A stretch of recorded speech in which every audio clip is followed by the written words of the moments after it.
Hey, this is Kristen Shaw, and I'm here with Crystal Guth, who is a licensed marriage and family therapist based in Austin, Texas. She's also a friend of mine, and I think she's brilliant. And she's going to have some tips for us today on how to parent your kids with anxiety. Well, not to parent, but like how to help your kids with anxiety during the quarantine. Hi, Crystal. Hi, Kristen. Nice to see you. Nice to see you too. I'm looking forward to getting your tips because I definitely have had some anxiety and bouts of anxiety during the quarantine. I'm sure lots of kids are going through lots of different emotions and feelings. And can you give some tips to parents on how to help kids manage those feelings? Absolutely. I think that you're not alone. And I think a lot of kids and their parents are struggling with how to manage all the roller coaster emotions that are occurring right now. I would say that to start with, creating a structure and a routine at home is probably the first step, the most necessary to have some sort of normalcy for your family. Creating that safe space where your kids know what to expect morning, noon, and night. They're not on summer vacation. They're not, it's not a free for all. They still have expectations. Those kinds of expectations are going to set up boundaries and limits that really help kids feel safe and like their parents are still in control of the situation. Now, let me ask you because I've stopped and started a couple different schedules, and I feel like they are either too strict or too loose, or I've struggled to kind of form a foundation that we can both agree to. Like, what's a good guideline to help you come together and create a schedule that works for all of you? Well, I think that you can use, I like to call them bookends, right?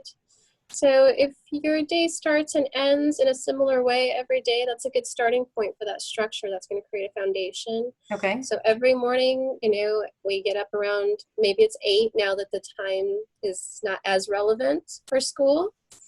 And you're going to have breakfast and you're going to start your homeschool work, or you're going to go on your morning walk or do something engaging, perhaps that time until lunch. After lunch, you have, your daily routine or activities, and then you end your day the same way you would normally, with dinner, shower, family time. Sometimes that's, screen time.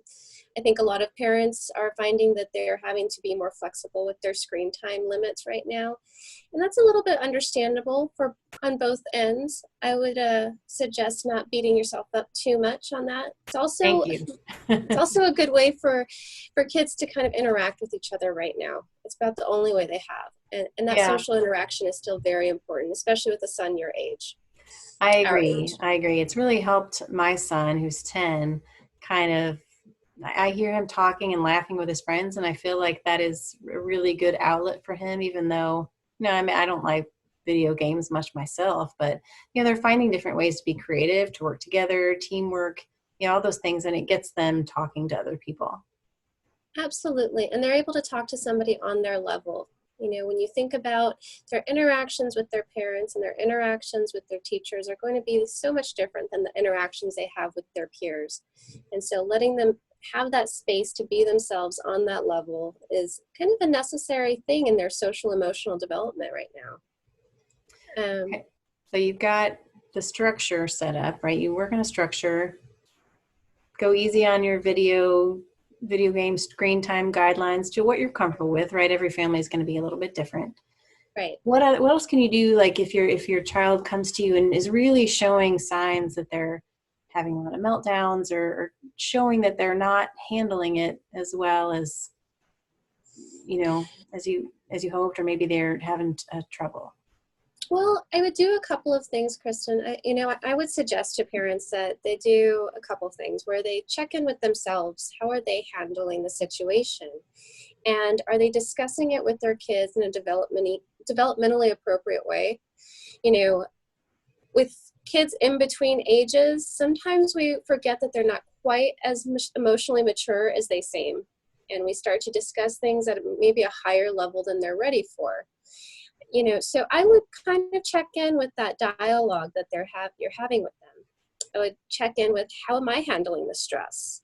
Am I doing the things that I need to do to make sure that the day isn't becoming overwhelmed? They're like little sponges, really, and they feed a lot off their parents and off of each other. And True. so if you're having kind of a really tough time right now, or you and your spouse are having a hard time, as you might, spending an ample amount of time together, right? It's, True. it's going to bleed into the rest of the family. And so I would kind of take a step back. What do I need to do in terms of self-care? What do I need to do in terms of really finding a way to be engaged and letting myself off the hook when it's necessary so that I can be more present for my kid? The other thing is validate. I find that validation is such a huge tool with kids, that just acknowledging what they're going through, you don't have to fix it or find a solution, but really just being there with them and saying, yeah, this is really hard. It's really difficult not seeing your friends. I can get that you're pretty bummed about this. And seeing where that conversation goes. Does it open up? Do they start telling you, yeah, I'm really upset? And then you're just kind of allowing them to have that space, that emotional space. If it still seems as though it's a little bit too much, I might introduce the idea of a third party, of a therapist or somebody that they can speak to maybe more openly, or in a way that, might provide a different perspective. And is there a way to know, that you've reached that level that you need to get a little help, maybe from a counselor or some kind of outside help? I think there's a few tell signs. I think that when the behavior escalates versus de-escalates, if you're doing all these things that we're suggesting, creating structure, having routine, an environment that's validating, and still it doesn't seem as though those are being really helpful, then maybe there's a need for a little outside help. Any kind of excessive emotion that seems really difficult to control, whether it's anger or sadness, irregular behavior, things that all of a sudden you're wondering, who is this person that's in my house, and I don't really know how to approach it. Those are good ways. Those are good signs to ask for some outside help. There's no shame and no stigma to just ask for a little bit of, 2 cents from somebody else. And really just, I don't know what I'm trying to say here, as much as really just allowing that third party to be a different perspective, to be a new way of looking at things. Like a second opinion. Exactly. You would do the same with WebMD. You would do the same with, parenting books. You go to a therapist and ask, my son seems to be having a hard time processing this. What is your perspective? Or can you give him a different perspective? Okay. And so, obviously nobody can go in and see therapists in person, but if they do need a therapist, do you feel like Zoom is a pretty good, not just Zoom, but, any video platform is a pretty good way to do it? Personally, it's not my first choice medium. I prefer face-to-face. I think that's always the best. But for what we're dealing with right now, I think it's a great alternative. I think having the access to talk to somebody and to really just process what's happening and how this has changed our world and why it might be scary or what I can do differently, those are things that can get discussed via video conferencing. And I think that some real connections can be made. One thing you mentioned was making sure that you're talking to your kids at a developmentally appropriate level. So for a 10-year-old, can you give me some guidelines on making sure that, what I'm saying or what anybody with kids this age are telling them to help them process it? How do we know if we're being appropriate? Okay. I think that's a great question. 10-year-olds and this in-between age, I think that they kind of go through a daily tug of war, so to speak, between being a little bit more mature and ready to be more independent and process, and then kind of reverting back to their very young selves. And so I think kind of feeling that out with your son or your 10-year-old, or to see where they're at that day. Are they in a place where they're ready to have this conversation? Are they asking questions that seem relevant? Is this something that I can tell he is able to process? And I think that there are signs of that, where is this a day where he is maybe throwing a fit and having a temper tantrum that reminds me very much of when he was a lot younger?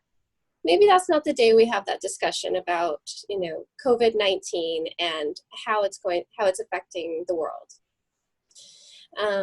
Maybe that's a day that a conversation we save for another day.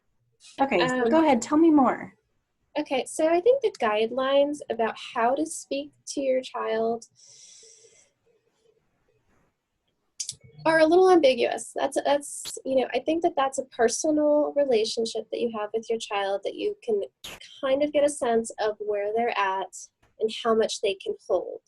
I also think that recognizing that what's being discussed on the news isn't necessarily the kind of communication that your child is going to be able to take in. For sure. Simplifying that, putting that into the context of how it affects their world. So, we want to keep everyone safe. We want to make sure we keep everything healthy and clean. We want to make sure that, we're able to see our grandparents and that nobody gets sick. And if they get sick, the world is trying really hard to find ways to make sure we can take care of them. Really just simplifying it down into a way that, is good for children's ears. Yeah, it's a lot to process for adults, let alone kids. So it's definitely a lot to think about. Absolutely. And if you start off really simple and they ask more questions, then great. That's somewhere to build on. If you give them, more simple answers and that's enough, then perhaps that's enough for that day. Right. I wouldn't be surprised if they came back the next day or 2 days later and wanted to know more. But they have to take this in slowly. That makes sense. There's my little guy coming behind me. Yeah. Okay, well, thank you so much for giving me some of those tips, Crystal. I really appreciate it. I think there's a lot of parents, trying to figure out new ways to do things and how to process everything, and I think your tips may help. Absolutely, Kristin. Thank you so much. I appreciate it. Thank you. Have a great day. You too.